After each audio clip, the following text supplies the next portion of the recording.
Yo guys, what's up sa inyo? So good morning sa inyong lahat. So andito na naman tayo. May umorder na naman sa atin guys, dalawang crispy pata. So ako mismo magde-deliver nito guys. So umorder kasi sa atin yung team ni Ninong Henry. Ayan, shoutout sa inyo Ninong Henry. Mabuhay yung team nyo. Ayun, so magpapanggap tayong rider guys. So hindi ko alam kung ano yung mangyayari ngayon. So ito, i-deliver natin sa kanila guys. So dalawang order to. Birthday kasi ng anak niya guys. So yun. Ito, pakinggan nyo guys. Kung gaano ka-crispy yan. Oh. Grabe. Sarap nito guys. So yun, balot na natin. Para at least, diretso na natin to doon. Ako mismo magde-deliver nito guys doon sa Pretil. Dati ako nag-work dyan sa Pretil guys. Sa Pure Gold Pretil. Dicer ako dyan ng Condura dati.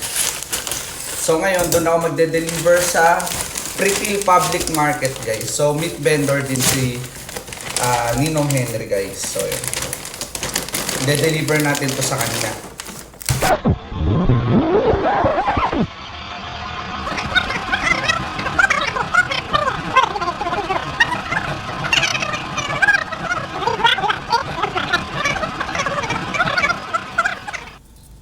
Ito yung sticker natin guys. So check nyo. Sticker ang ganda. Yan. So lalagay lang natin ito dito.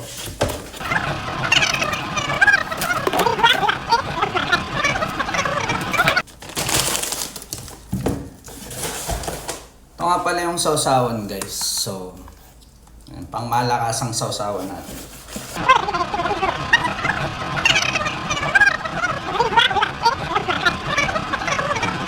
Ito na guys, dalawa. So hahatid na natin sa kanya guys. Tara, samahan nyo ako. Hatid natin to doon kay Sir Henry.